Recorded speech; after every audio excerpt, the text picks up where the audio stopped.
Allow this video to be your luminous guide, illuminating your path with wisdom and inspiration.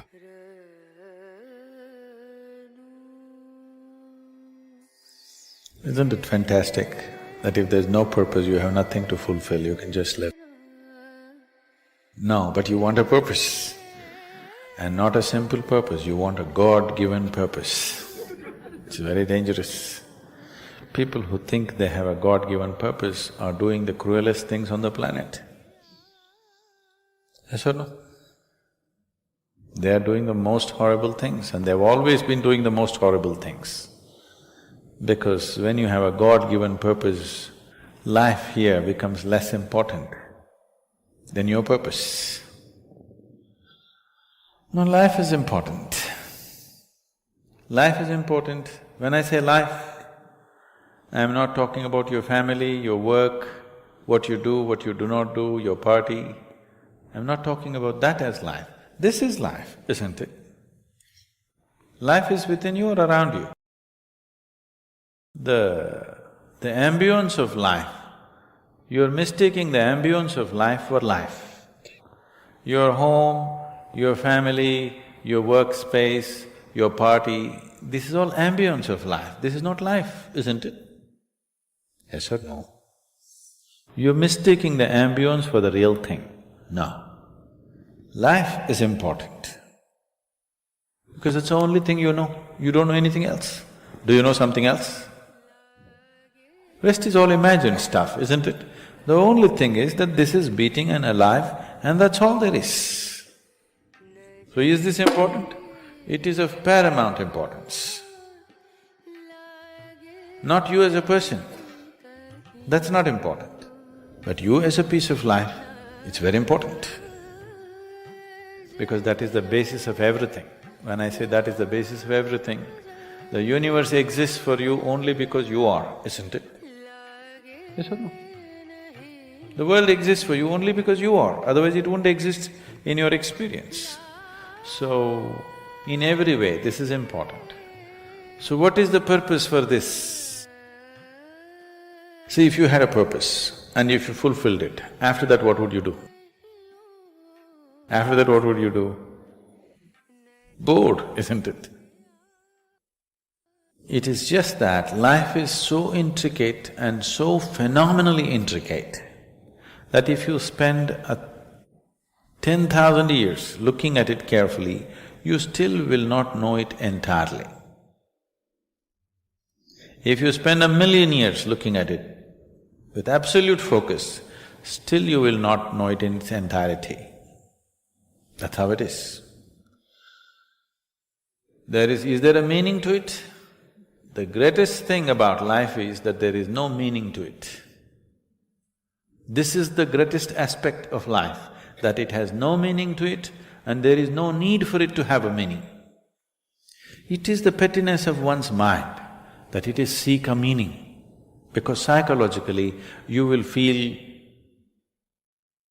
kind of unconnected with life if you don't have a purpose and a meaning. People are constantly trying to create these false purposes. Now, they were quite fine and happy. Suddenly they got married, now the purpose is the other person. Then they have children, now they become miserable with each other. Now the whole purpose that I go through all this misery is because of the children. Like this it goes on. These are things that you are causing and holding these as purposes of life. And is there a God-given purpose? What if God does not know you exist? No, I'm just asking by chance. I'm saying in this huge cosmos for which God is supposed to be the creator and the manager of this 100 billion galaxies, in that this tiny little planet and you, suppose he doesn't know that you exist, what to do? Possible or no? I'm sorry, I'm saying such sacrilegious things, but is it possible or no? What if he doesn't know that you exist? What if he doesn't have a plan for you? Suppose he doesn't have a plan for you, an individual plan for you. Don't look for such things. The thing is, the creation is made in such a way that creation and creator cannot be separated. Here you are a piece of creation, at the same time the source of creation is throbbing within you.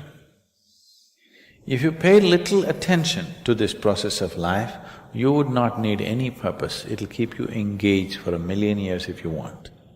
There is so much happening. So much means so much unbelievable things are happening right here. If you pay enough attention, 1,000,000 years of existence, it'll keep you busy or more. Right now, the need for purpose has come because you're trapped in your psychological structure, not in your life process. Psychologically, your psychological structure functions from the limited data that it has gathered. Within that, it rolls. And right now, your thought and emotion has become far more important than your life, isn't it so? Isn't it so? So because of this, you're seeking a purpose as an escape from the trap that you have set for yourself. It is a trap set by you. You can easily come out of it. If the trap was set for you by somebody else, difficult to come out because they'll set the trap in such a way that you cannot come out, isn't it? I'm talking about life, not marriage, that's what I'm… That's what. So this is a trap set by you. This is easy to come out, but that is the whole thing. Why it is so difficult is, now you're identified with the trap, you like it. You like it because it gives you a certain sense of safety and security and protection and individual identity. If you build a cocoon around yourself, it gives you safety, but it also imprisons you. Walls of self-preservation are also walls of self-imprisonment. When it protects you, you like it. When it restricts you, you do not like it. That is why we have doors. We like the walls, because it's protecting us. But we have doors so that we can open it and get out when we want to. It doesn't matter how nice it is, we still want to go out, isn't it? So that is how it is with every trap that you set. It doesn't matter how nice it is, you still want to go out. So the psychological wall that you have built, which gives you some sense of identity, which gives you some sense of being a person, an individual person, and which gives you security, beginning to experience it like a trap, somewhere you want to break it. So one way of not breaking it is to find a purpose. Those who find a purpose in their life, they become so conceited. They will live within their own trap forever, thinking that they're doing the most fantastic thing. First thing you need is balance. If you have balance, then you can climb. If you don't have balance, it's better you stay on the ground, isn't it? It's not safe for somebody who is not balanced to climb high. It's best you stay close to the ground, you should not climb. So, first thing is to establish a balance, then you loosen your psychological structure. Then it's a wonderful thing. If you loosen your psychological structure without balance, which a lot of people are doing today, see, why does somebody want to drink alcohol or take a drug? Because it loosens your psychological structure and makes you feel liberated for a moment. But without the necessary balance, you have not worked for the balance, but you got freedom. Freedom without balance is destruction, anarchy, isn't it? So, first thing is to work for balance, an enormous sense of balance, where even if you dismantle your psychological structure, you can simply live here. Dismantling your psychological structure is an important process because that is your trap, that is your security, that is your stability. At the same time, that's your trap. Because the walls are set, you feel secure, but that's also your trap. If you dismantle your trap, you also dismantle your security, isn't it? You also dismantle your sense of purpose. You also dismantle everything that matters to you. So that will need balance. Without balance, if you dismantle, you will go crazy. But don't look for a purpose, because if you look for a purpose, you're seeking madness. If you find one, you are sure mad. Yes. If you think you found a purpose in life, you for sure gone crazy. Because only the insane people have purpose. Or people who have purpose are insane in many ways. These are things that you create in your mind and believe it's true, isn't it? Right now, fighting for my country is my purpose. Right now, if it's necessary, I will fight, knowing fully well it's an unnecessary bloody fight. Yes, then you will fight only to the extent it's necessary. If you think this is your purpose, you would want to destroy the whole world for what nonsense you believe in, isn't it? Something is needed, we'll do it. With absolute involvement. There's no other purpose. The purpose of life is to live, and to live totally. To live totally does not mean party every night. To live totally means, before you fall dead, every aspect of life has been explored, nothing has been left unexplored. Yes? Before you fall dead, even if you do not explore the cosmos, at least this piece of life you must know it in its entirety. That much you must do to yourself, isn't it? That's living totally. That you experience the whole of this, all dimensions of what this is. You did not leave anything untouched. You just do that. That will take a long time. That's enough, good enough purpose for you. Today is Krishna Janmashtami. When we say Krishna, there are too many misconceptions about Krishna. When we say Krishna, most people only think of butter and girls and flute. Yes? But we must understand that his butter business was all till he was 6 years of age or 8 years of age. So all this girl business only till he was 16 years of age. At the age of 16, when his guru Sandipani made him realize what is the purpose of his life, first of all he left Vrindavan, never again came back. Never again came back to see any of his relatives or the girls or boys of his area. That was the end of it. At 16, he left. When he was leaving, today if we say Krishna, we say Radhe Krishna. Radhe comes ahead of Krishna. Because their love, their intimacy, their romance caught the imagination of a whole culture in the entire subcontinent in such a way that we don't say Krishna Radhe, we say Radhe Krishna. But at the age of 16, he saw her for the last time and never again saw her. And at the age of 16, when he was leaving, he said, I played this flute for you. Now I'm going and not coming back. So, as an offering to you, for the love that you are, I'm going to give this flute to you and never again play the flute again, and he never again played the flute. From then on it was Radha who played the flute. He never played flute after 16.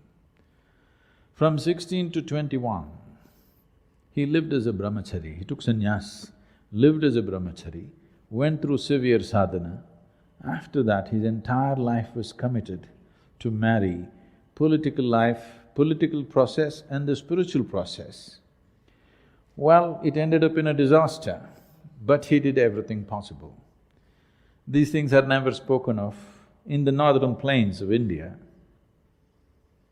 he set up over 1,000 ashrams because He wanted spiritual process not to be a separate thing.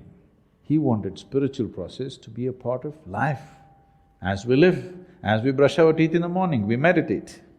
He wanted to bring spiritual process not as a fringe thing, but as a mainstream life, particularly to the rulers of the country, of those many countries that India was at that time. His mission was to spiritualize the political process of the day. So obviously, those days, political process was not a democratic process. So he thought, the most important thing is, if the leadership gets it, then the benefit will naturally come to the people. People who handle other people's lives, for example, a king or a prime minister or a president of a country today, or even a CEO of a company because they have hundreds of thousands of people under them, once you have such a responsibility, then every thought that you generate, every emotion that you generate, every action that you perform impacts millions of people's lives. When you have such a responsibility, it's very important you're in a good state. What you think, what you feel must be coming from a certain inner space which will work for everybody's well-being.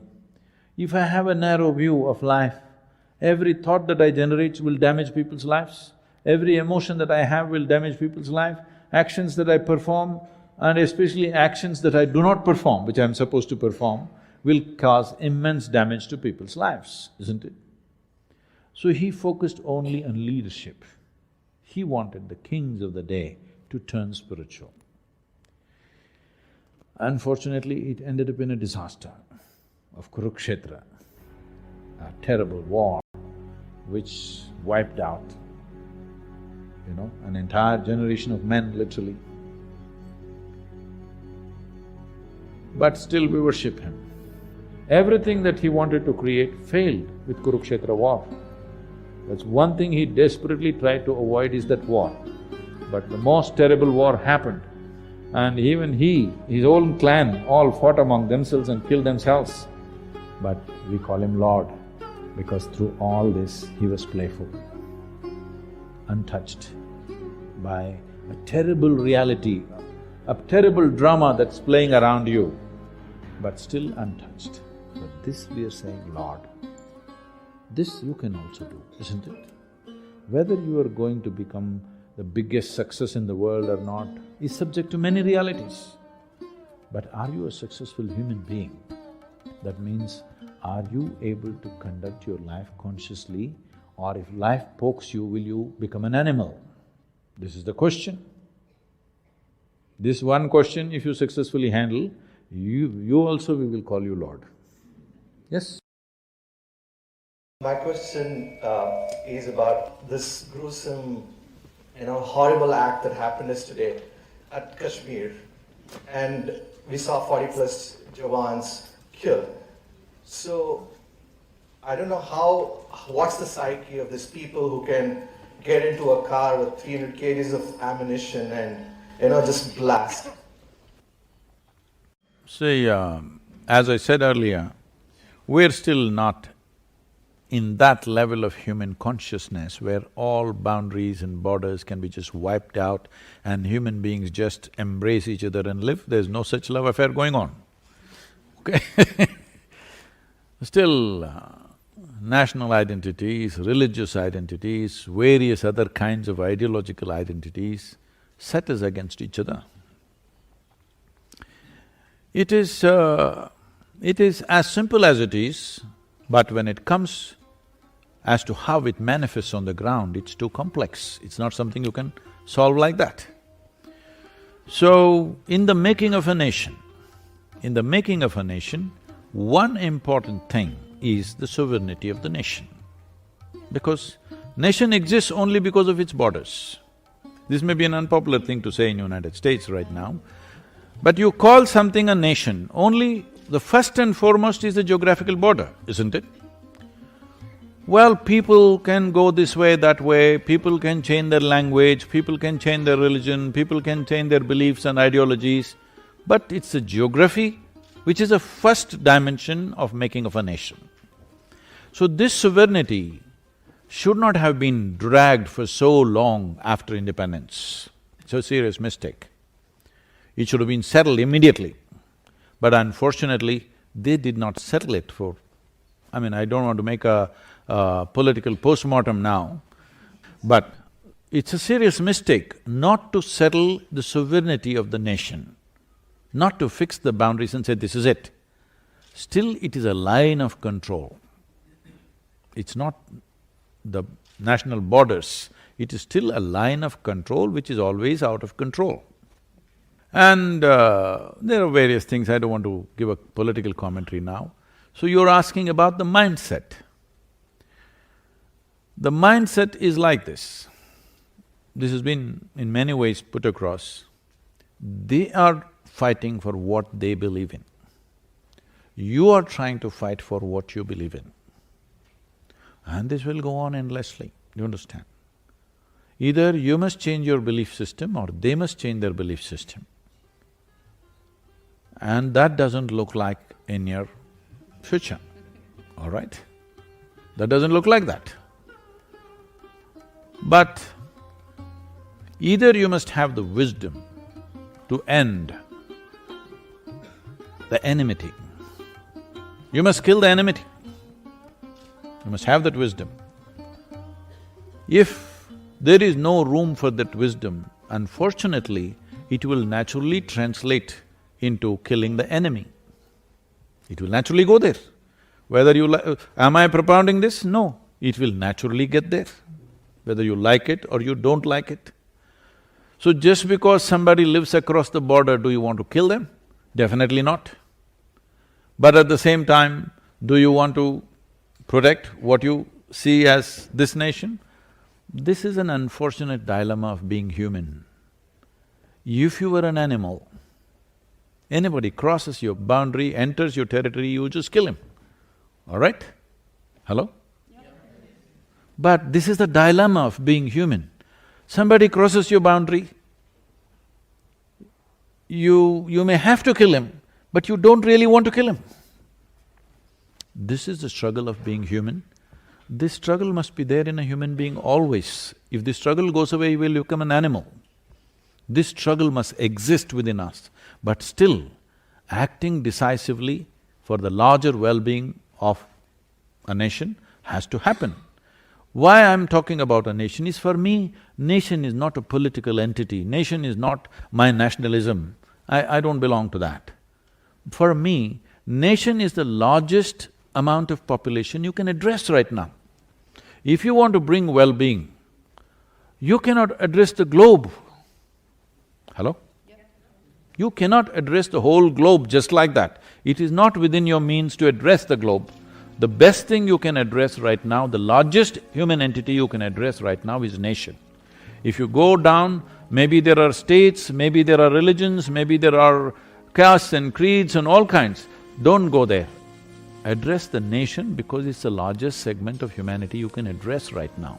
In that context, sovereignty of the nation becomes of prime importance. Well, what has to be done, but we must have pain in our heart. Even when we cause damage to somebody who is a threat to us, we must have some pain in our heart, otherwise we will lose our humanity.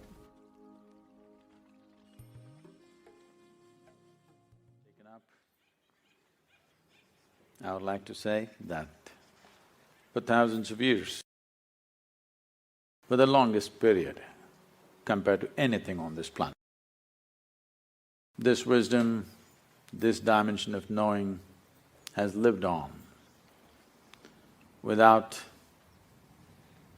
any kind of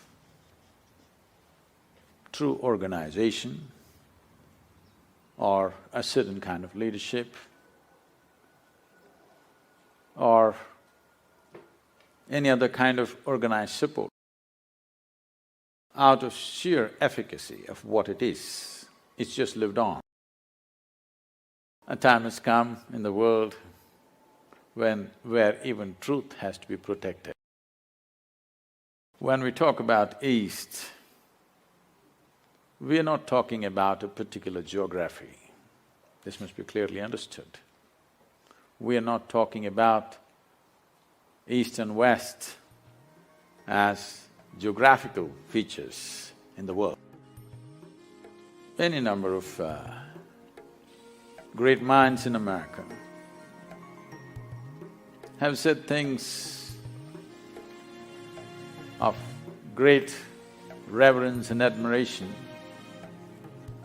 for the so-called Eastern wisdom. Thoreau, one of the greatest minds America produced, went out to say, "Every morning I bathe my intellect in this stupendous and cosmogonal knowledge from the East. In comparison, all our modern world and literature is puny and trivial." I think Mark Twain went out to probably gave out the best compliment to the East when he visited India for a little over 3 months. He said, anything that can ever be done, either by man or God, has been done in this land. Any number of others, Oppenheimer, Walden, Emerson, any number of people have said many things. Why? Why is it important? Why is it important to preserve and nurture this dimension of life?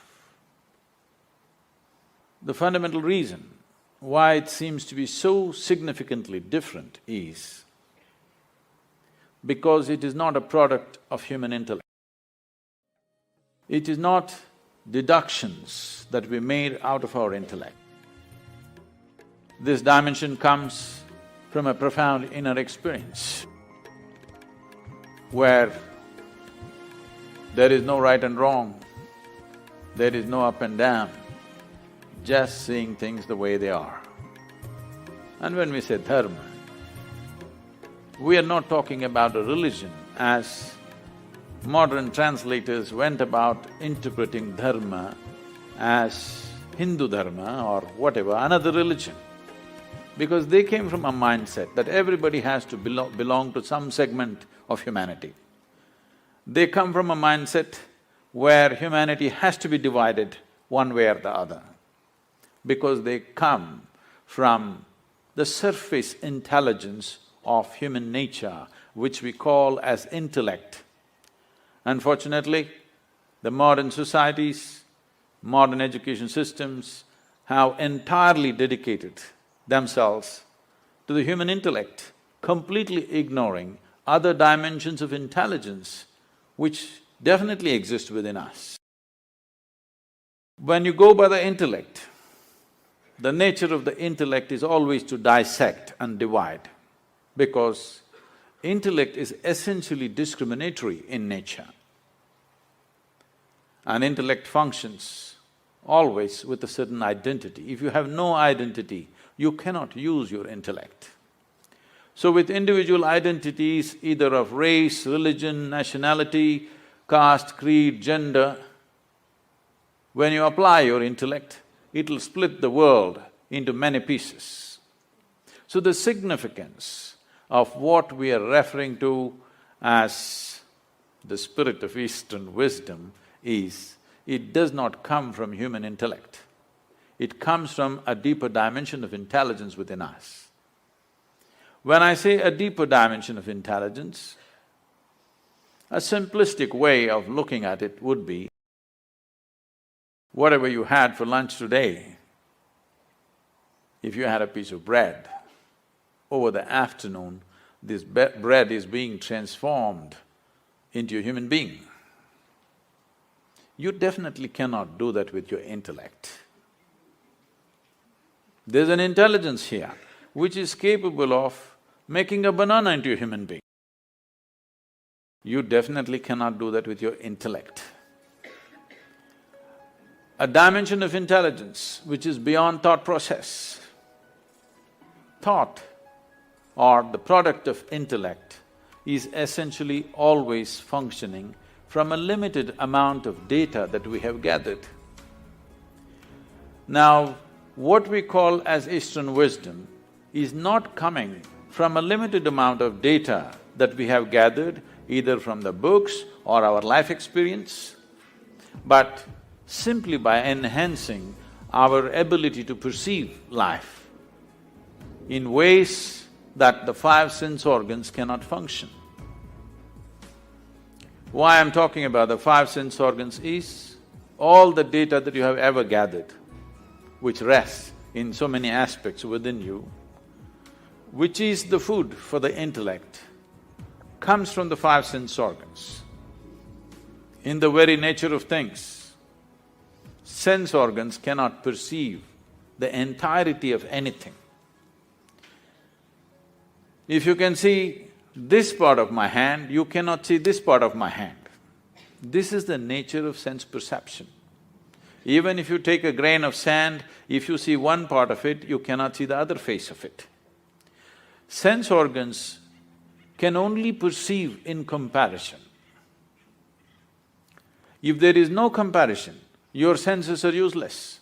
Because there is darkness, you know what is light. Otherwise, you just would not know what is light. If light was on all the time and there was no darkness, you would not know what is light. Because there is silence, you know what is sound. If there was no silence, you would not have the idea of what is sound. So always in comparison, it is like, let's say you're 6 feet tall. Now, you walk like a tall man, you think like a tall man, you feel like a tall man, you are a tall man. You went to another society where everybody is 8 feet tall. Suddenly you walk like a short man, think like a short man, feel like a short man, and you are a short man. So what you perceive in comparison is a distortion of reality. It is not reality as it is. So whatever we perceive in comparison is useful for our survival process.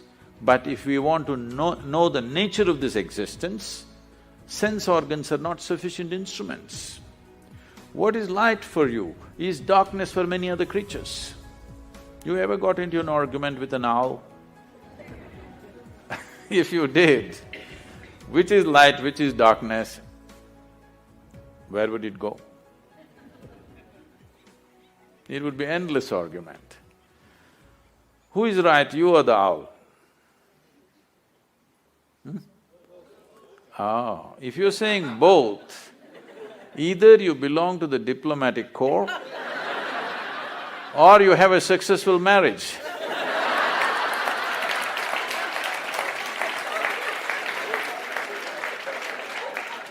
You have learned to say both, both for everything.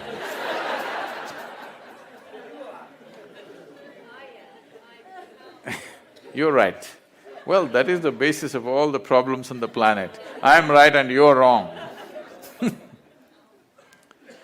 The fact of the matter is, you're perceiving it as it is necessary for your survival.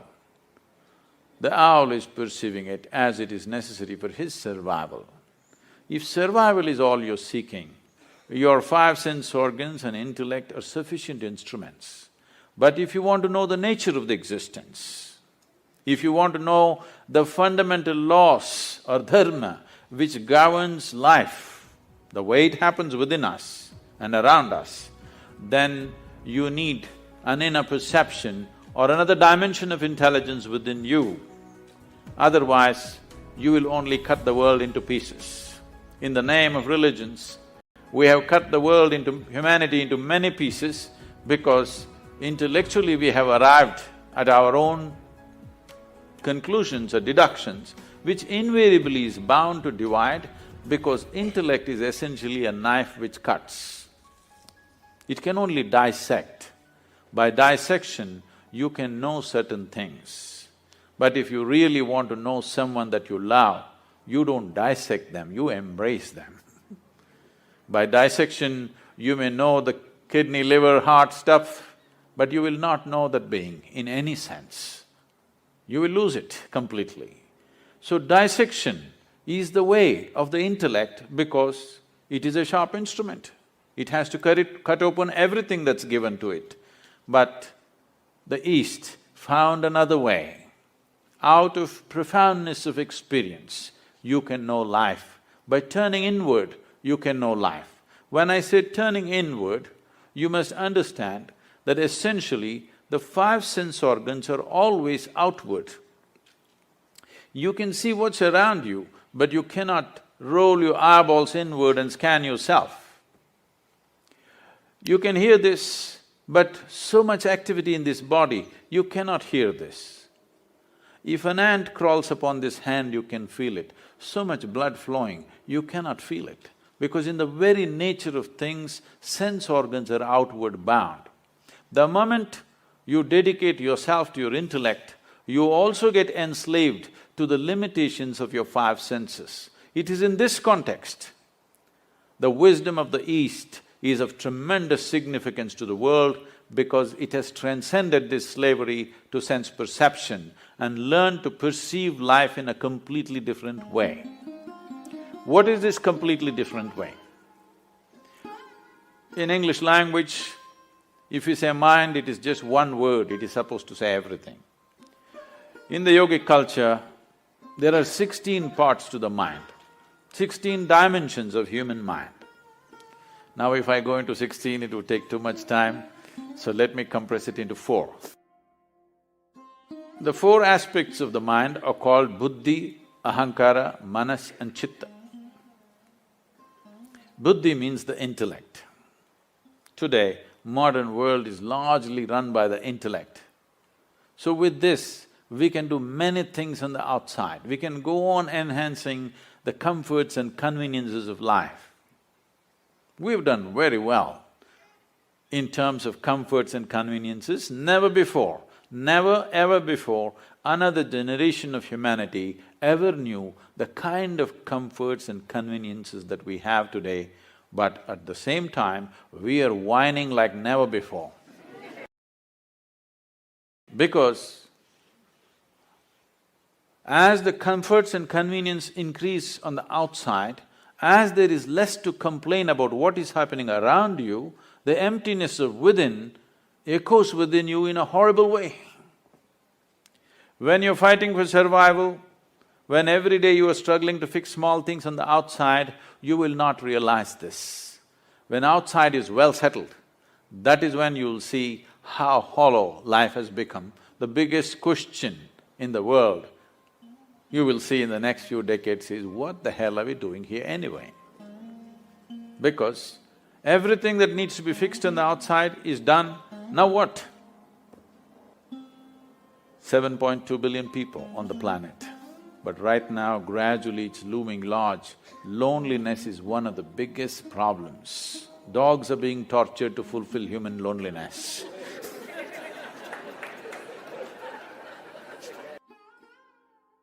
Because as you dedicate yourself more and more to your intellect, you will naturally become more and more lonely because it keeps on dissecting and cutting life into various pieces for examination, and then you will see you yourself will be split up into many parts after some time, if you go by the intellect, 100%.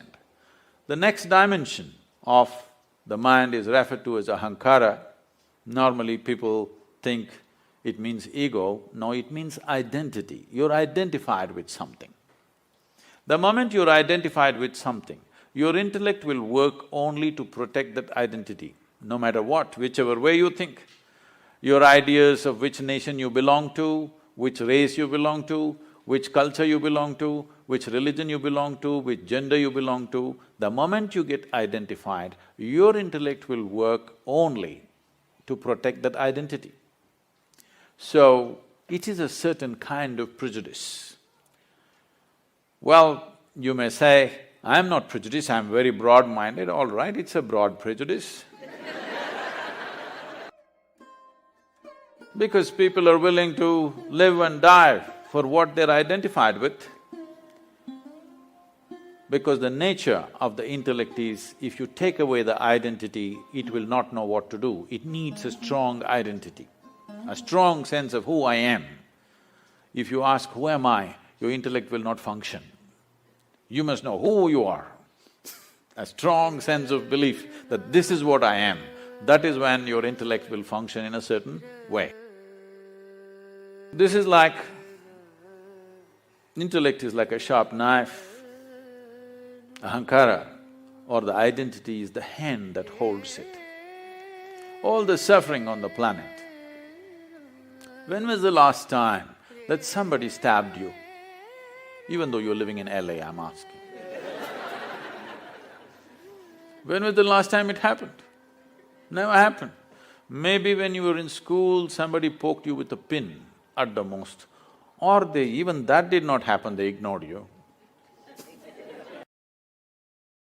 Or what I'm saying is, how much suffering for a human being is actually coming from outside? Almost nothing. Rest is all self-help. Because this is a sharp knife given to you, unsteady hand, every day it's cutting itself. You know, we were trekking in Nepal and Tibet region, and I was in a tent. Someone was cutting an apple, and someone else, another person says, "This is a very sharp knife, be careful." It irritates me because such an obvious thing, you call it a knife only because it's sharp. If the damn thing is not sharp, why will I call it a knife? And if it's a child, yes. A full-grown man, you don't tell him it's a sharp knife. I ignored it and I was working on something. Another 2 minutes, again it is said, "It's a very sharp knife, be careful." I said, "Come on, leave him alone." He's a grown man, leave him alone. He's not handling some super instrument, a knife. He should know how to handle a knife. "No, no, Sadhguru, it's a very sharp knife." All right, I get back to my work. 2 minutes later, he cuts his hand. Okay. Now, the problem is just this. You've been given a sharp knife, unsteady hand, every day cutting yourself. You may call it stress, you may call it anxiety, you may call it fear, you may call it misery, you call it what you want. All that's happening is, your intellect is working against you. That's all it is. Unless somebody is stabbing you from outside, that's a different issue. We need to deal with that differently. Rest is all your own intelligence turning against you.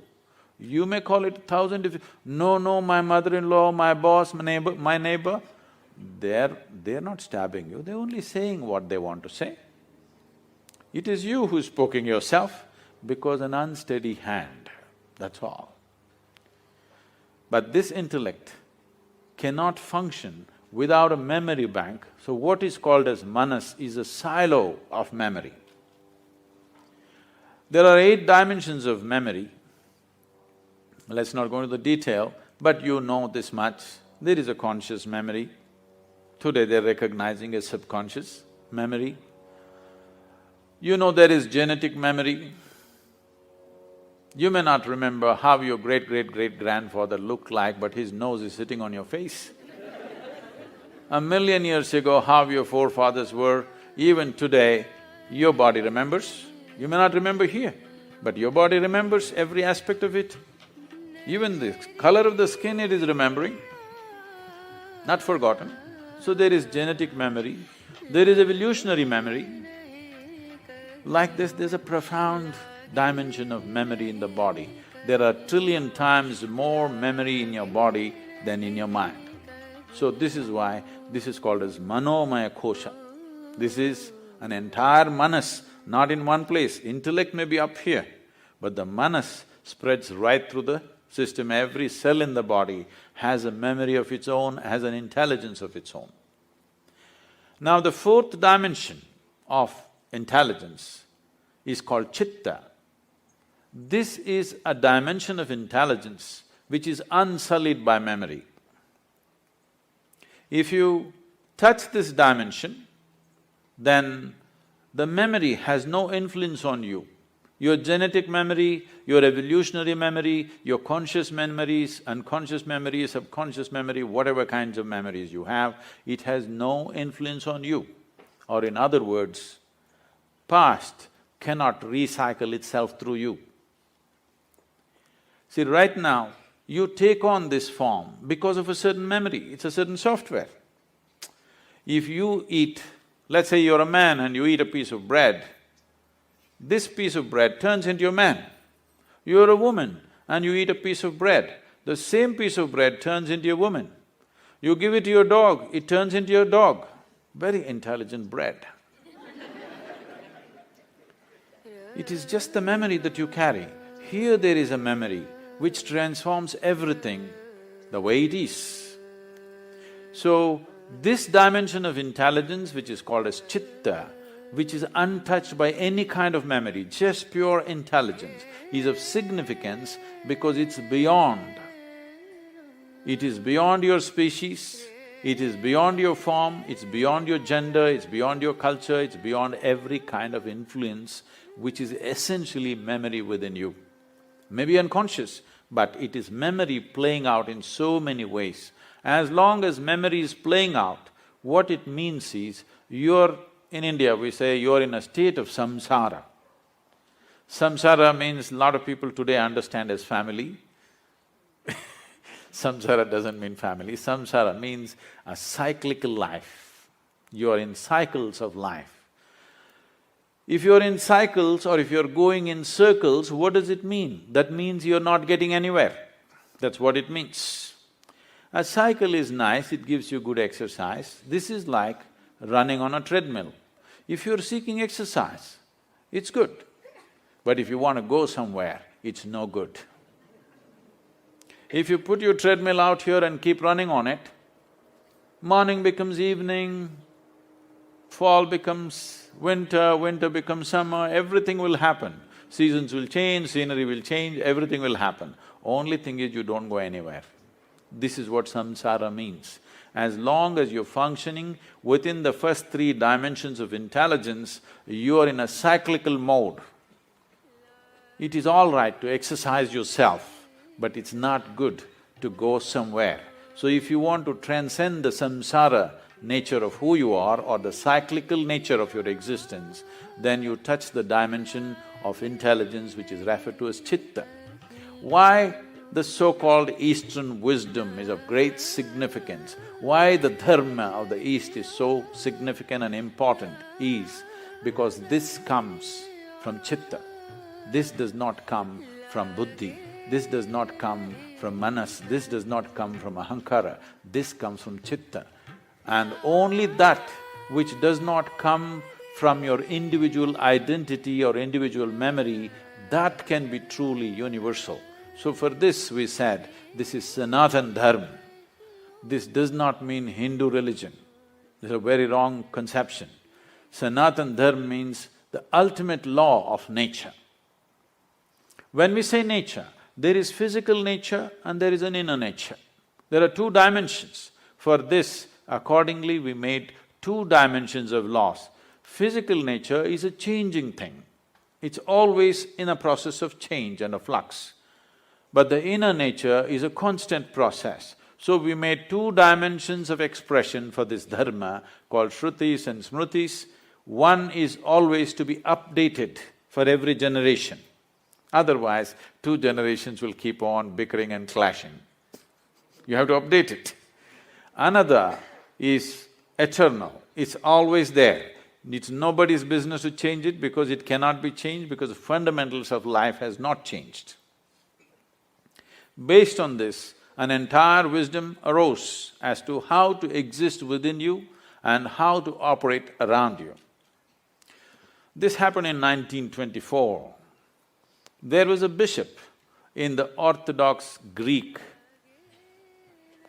religion where You know, there's Orthodox Greek segment of Christians. They have a pope of their own in Istanbul. They believe they are the only true Christians. Others are all riffraff, according to them. So, he served this particular segment, which is very orthodox and rigid. Being in Istanbul, being on the Silk Route, all kinds of stories of Indian mysticism kept wafting across the Bosphorus. So he has a longing to go to India and see a real yogi or a mystic. But being a man of cloth, he could not choose where to go and where not to go. After he passed 60 years of age, when he semi-retired, he got an opportunity and went to India and came to southern India.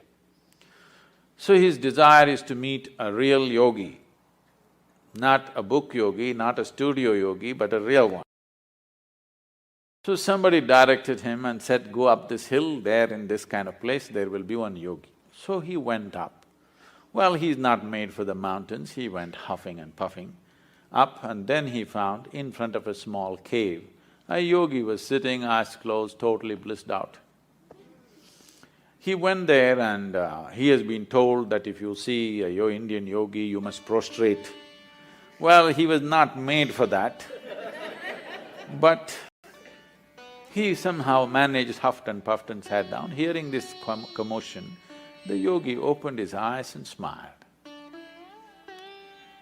Immediately the bishop looked at him and said, "Can I ask you a question?" The yogi said, "By all means." The bishop asked, "What is life?" This is after 60. You should have asked this question when you were 8, at least when you're 16, 60. But what to do, better late than never. He asked. Then yogi laughed and went into raptures. Oh, life is like the fragrance of jasmine upon gentle spring breeze. The bishop looked at him and said, "What? Life is like fragrance of jasmine upon gentle spring breeze? Our teacher told us, life is like a thorn.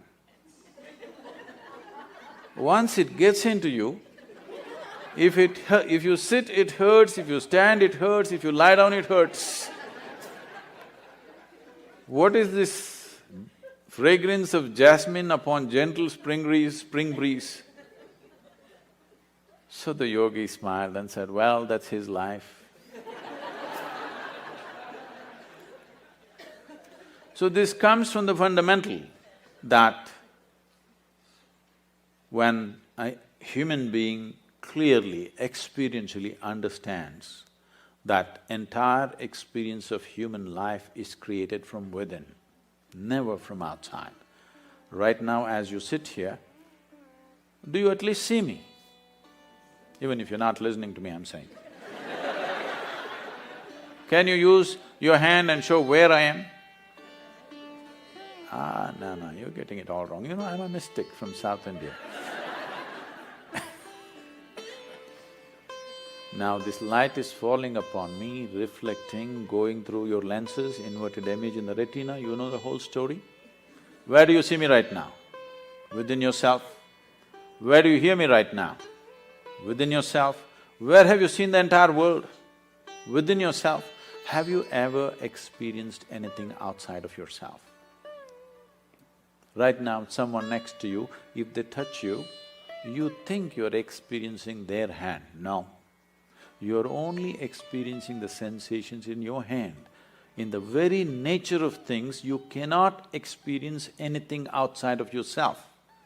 When the entire experience of life is caused from within you, at least it must happen the way you want it, isn't it? The world will not happen the way you want it.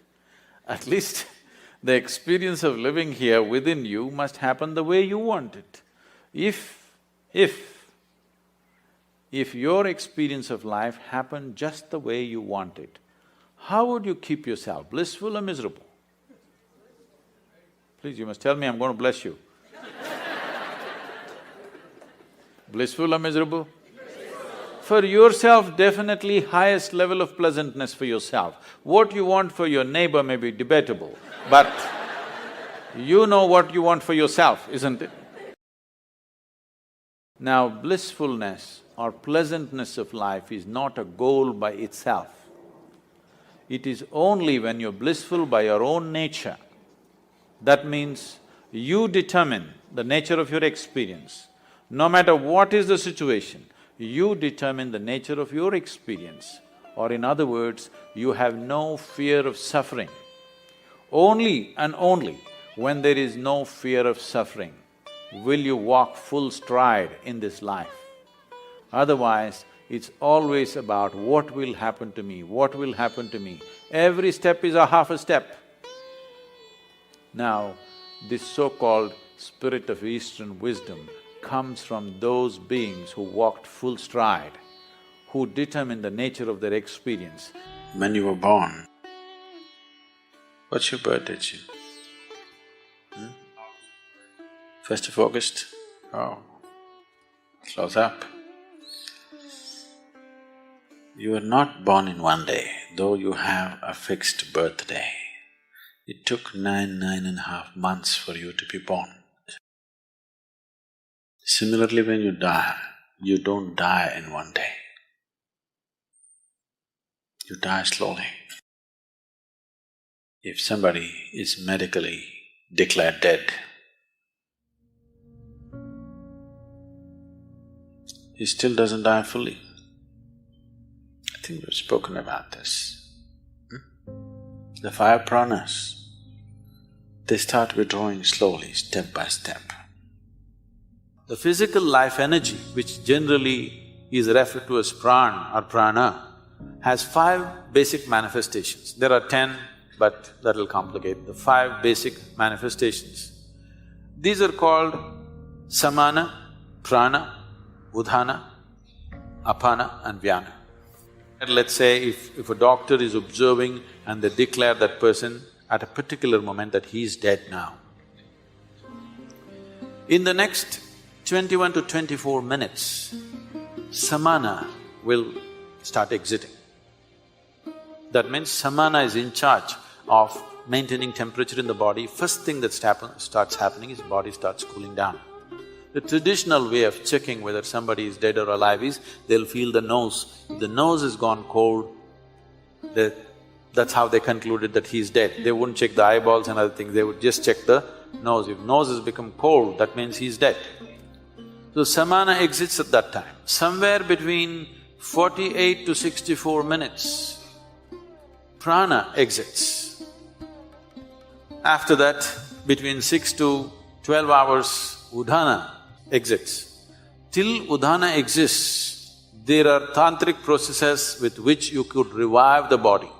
But once udhana exists, there is a micro chance, but that is an impractical chance, except that it is impossible to revive the body once udhana has exited. The next thing is apana, somewhere between 8 to 18 hours, this exits. The vyana, which is the preservative nature of prana, will start exiting from beyond that. It can continue to exit up to 11 to 14 days if it's a normal death. It happened one day, Shankaran Pillai was rummaging through the closet, and after some time, wife came and asked, "What are you doing?" He said, "No, nothing. I'm not doing anything, nothing." Wife said, "What are you saying, nothing, nothing? I've been watching you. Last half an hour, you're reading our marriage certificate. What's the matter?" Shankaran Pillai said, "I've been looking for the expiry date."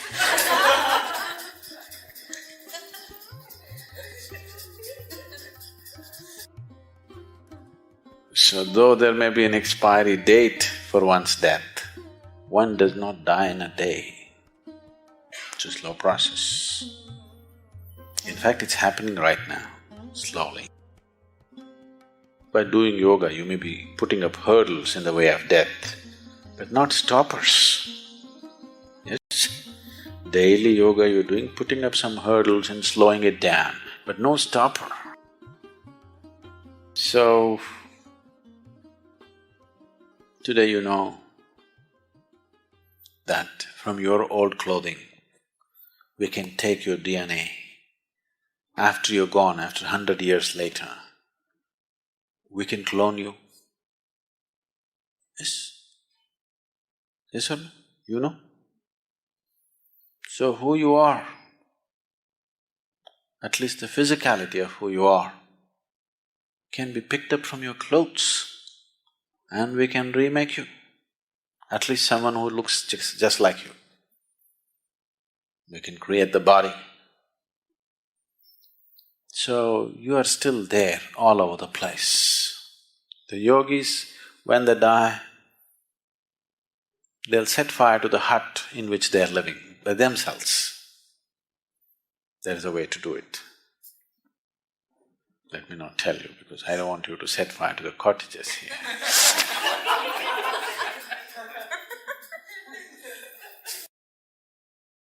So they always set fire to the hut in which they are living because they don't want even a single molecule of DNA to hang around and live, because in some way your physical body is still hanging around. If they can recreate your body from that, obviously it's hanging around, isn't it? So everything that I have touched, you want to burn. Everything has to be cleared up. It's because of this is the one main reason why people want to keep their physical possessions so minimal on the spiritual path. If you enter a sannyasi's room, you will see there'll be 3 pairs of clothes neatly folded and kept, just one this thing to drink water, 1 plate to eat food, and just 1 single sheet to sleep upon, and that's it. No one extra item, because he does not want to touch too many things in the world. He wants to keep it to at most minimal, because he knows if he spreads his body all over the place, gathering it and going will be very difficult. That is why he does not form any physical relationships of any kind, because he understands if he leaves his body all over, when the time to gather comes, it's going to be extremely difficult. People who are off your body are unwilling to come with you when you want to go. They won't come. They'll all say, "I love you," but they won't come. So, when someone dies, depending upon who he is, accordingly these things must be handled. In today's world, when people have gathered enough clothing for 3 lifetimes, enough footwear for 10 lifetimes, burning all that would be sheer waste. And anyway, their way of existence and the way they exit is such, invariably they have to find root in this earth once again. No point burning all that. At least those things which are very closely, intimately involved with the body, like their underclothes and other things, must be burnt. They must be burnt. Because otherwise, that being will not go easy. He will not know, he does not have the discretion to understand whether he should be here or there. He cannot make any decision. There's no decision-making capability because there's no discretion. Once the body is gone, the discretionary mind is gone. So there is no decision, only by tendency. There are too many things here which belong to the body, it just hangs around. particularly in the first few days. So, in one's home, if there are lots of used clothes, which is a problem with the Western world again, because of the type of clothing and the structure of the society, the things are such, you may be wearing a jacket for 6 months and it may not be washed. Yes? You use it and you hang it there, because it's a cold country and maybe you don't sweat so much, use it and put it there. Such a thing is not possible in India. If you use something, it has to be washed now. The nature of the clothing, the atmosphere and the social structures are such, but that is changing again there also, because most people are wearing clothes made in China, not anymore made in India. So, the type of clothing they're using, naturally they use it and hang it, they don't use it and wash it. All these things were taken care of, every aspect was handled, but we are losing it in a big way. Because these clothes are repeatedly used and hung there, you can actually experiment. Well, today the dogs are there. If you bring a police dog, if you put 1,000 jackets here and ask him to point out which is Jim's jacket, he will just go and point out. Yes, not God, just a dog. So obviously, who you are is hanging there in the jacket in many ways, isn't it? That even a dog can see it. So, once it is like this, when a person has departed and his body is still hanging around in many forms, it becomes a habitation for various kinds of forces. Not only for that person's energies hanging around, for various other kinds of forces. Unoccupied body, your jacket is, in a way, which is not a good way to leave it.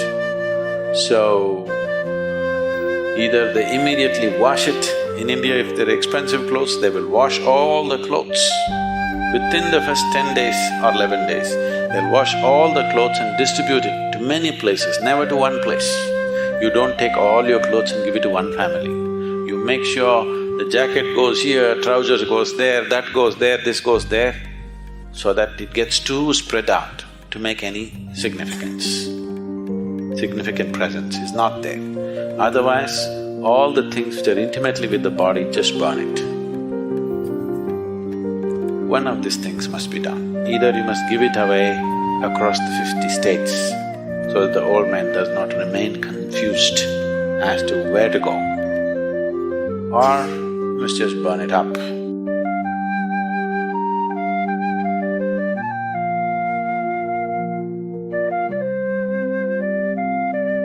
Thank you for joining us. Please share your observations on this subject in the comments, subscribe to continue our journey together, and invite others to join this path. See you soon.